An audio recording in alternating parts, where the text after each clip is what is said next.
Hi, it's Michael Senoff with Michael Senoff's HardToFindSeminars.com. The title of this interview is called Legendary Nutrition Expert Dr. Gary Null Explains the Truth About Why Americans Are Uncomfortable Being Healthy. During a spur-of-the-moment speech in Arizona, Gary Null asked the audience if anyone was into peace and making the world a better place. Of course, everyone raised their hand until he asked how many had ever volunteered at a shelter. Then no one responded. According to Gary, it's that kind of mentality that's ailing the United States as a whole. We'd love to have homeless people helped, but we're uncomfortable going out and doing it. We'd love to experience the good effects of not smoking or exercising, but we're uncomfortable changing our habits. And believe it or not, it's actually the authority figures in the United States that are causing this problem. But fortunately, there are steps we can take to regain control over it, and in this audio interview, you'll hear all about them. You'll also learn what Gary's living food approach to health is and how to achieve it. The honest, no-bull truth about what leads Americans to make bad lifestyle choices day after day and how to get out of the rut. 5 simple ways to improve the quality of your life starting today.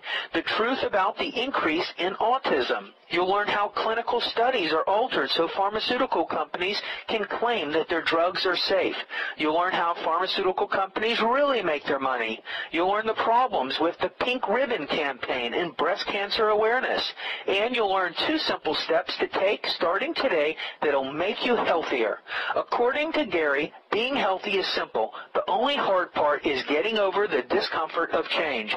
But even that's easier than you think if you give it a chance. And in this audio interview, you'll hear how to get started.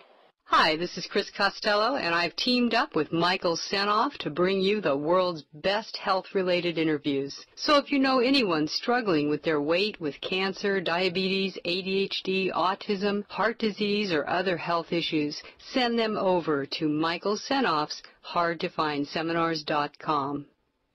Gary, thanks so much for joining us. Thank you. Now, you have just an amazing website, GaryNull.com. You have food store, products, incredible amounts of information. And where does this passion for health that you so obviously have come from? When I was growing up in a small town in West Virginia called Parkersburg, I noticed that no one ever got healthier the older they got. And even as a teenager, I knew that when people were in their 30s, they didn't exercise, and they started getting the pot bellies, and by their 40s, they had the widespread, and by 50s, they had diabetes and high blood pressure and cancer and arthritis, and by 60s, if they lived into their 60s, they were considered to have lived a good life. And it always bothered me that there was no one who believed that they could get younger or healthier. It was an inevitable, fatalistic view of life. Not in a negative sense. They just said, well, look, Gary, you know, you're supposed to go through these phases of life, these stages of life, and by the time you're 40 until death, it's all downhill, and you just try to make the best you can of it. And that was the common belief. In a large family, on my mother and father's side, they had like 5 sisters and 3 brothers. So it was a big family on just one side. And so when I asked all these people, none of them were interested in stopping smoking, stopping social drinking, stopping the coffee, which is 4, 5, 6 times a day, eating a heavy meat and mashed potatoes generally with gravy and muffins, which were just white bread and butter, and drinking Kool-Aid. There was no such thing as fresh fruits in the wintertime, and a salad was iceberg lettuce with a tasteless tomato and some kind of heavy salad dressing on it. And everybody overate. In fact, the idea was you couldn't leave anything on your plate. Well, okay, then put less on the plate to begin with. Oh, no. To show that you were a middle-class family, you had to be able to put a lot of food on your plate. That was part of that whole middle-class mystique. So when I came to New York, I just saw a different type of people. I saw a lot of artists and actors and writers who were much more progressive, much more independent in their thinking. They weren't following the dogma. And that's where I developed this idea that what if we could do it differently? And it was from that I managed to get a position at the Institute of Applied Biology, a very famous lab, where they did mainly cancer research and drug addiction research in an orthodox way. But the niece of the director of the lab was a friend of mine, and and they had a third floor that nobody wanted to use because it was just stuffed with all this old broken equipment. So they let me use it. No one ever went up there, and I cleaned it out, and I had about 3,000 square feet, and I painted it, and then I started doing some studies. And through those studies, I was able to see that what you ate, how much you ate, would ultimately impact upon the lifestyle. And I started with rats, and then after several years and my work becoming acceptable, I then was moved over to Trafalgar Hospital where I could work with many of the patients and their diets, and that's where I formulated the living food approach to life, the vitalism, that everything you take into your mind, your body, should have a vital energy, a healing energy, an energy that touches us, resonates with us, something that excites us. And therefore, I live my life accordingly, and my books, articles, television, documentaries, all come from that sense of vitalism.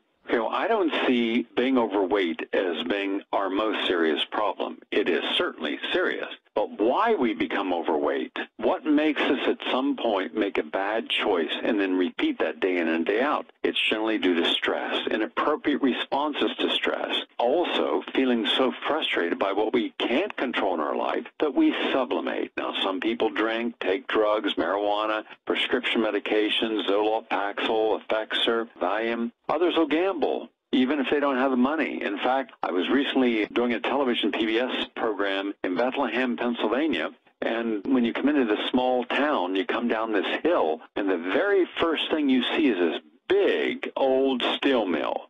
And it's no longer a steel mill. It's a Sands gambling casino. And so I said to the person, why in the world would anybody want to go in there? First, it was just terribly ugly. And secondly, they don't have the money. Of course, people don't have money try to think, well, how can I get out of not having money? I'll gamble. I'll win it. And they don't. And so look at all the ways that we sublimate. Now, a reasonable person would not find the vast majority of things on television or radio interesting. Most of radio is redundant. You hear the same thing from the same person said in the same way almost every day. And most of it is about anger and blaming someone else for why we are the way we are. For example, you'll have people on the right blaming everyone on the left. All you have to do is listen for 5 minutes to anything that's out there, and it's, well, those damn liberals and those, progressives and those socialists, and they're our problem. And then you listen on the left, and it's those teabag, racist idiots, and so neither are right. But what kind of mind would waste its life and time allowing someone else's biased and prejudiced and limited opinions to fill that mind? And then you have people watching television, and what do most people watch on television? They watch programs that are trivia. And so we've become a whole society that has commodified our life. The commodities we put in our life are trivialized, they are commercialized, and they're like Wonder Bread for the brain. So when I realized that we are acting out and we're not living an authentic life, well, if you're not living an authentic life, you're not going to be happy. If you're not happy, how in the world can you be healthy? It is not possible to be healthy if you're not happy. Happiness is the foundation upon which health is built.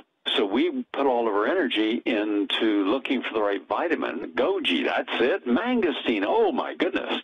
I got to get my colonic. Yes, with wheatgrass. Ooh, ooh, ooh. So we spend all this money going off to these places. Hi, it's Michael Senoff with HardToFindSeminars.com. Thanks for watching this video. Many of my interviews last 30 minutes, 40 minutes, an hour, sometimes even up to 2.5 hours long. They're actual mini seminars, and you've just listened to a short sample of just one of over 117 hours of exciting, hard-hitting, mind-blowing interviews on how to make money in direct mail, advertising, copywriting. I assure you, there is not a resource anywhere on the internet or on the planet that comes close to the free information I provide at HardToFindSeminars.com. So go right now to HardToFindSeminars.com, and you'll have free access to 117 hours of audio interviews with typed word-for-word downloadable transcripts and downloadable MP3 files. Please browse some more of the videos or go right directly to HardToFindSeminars.com. Thanks for watching.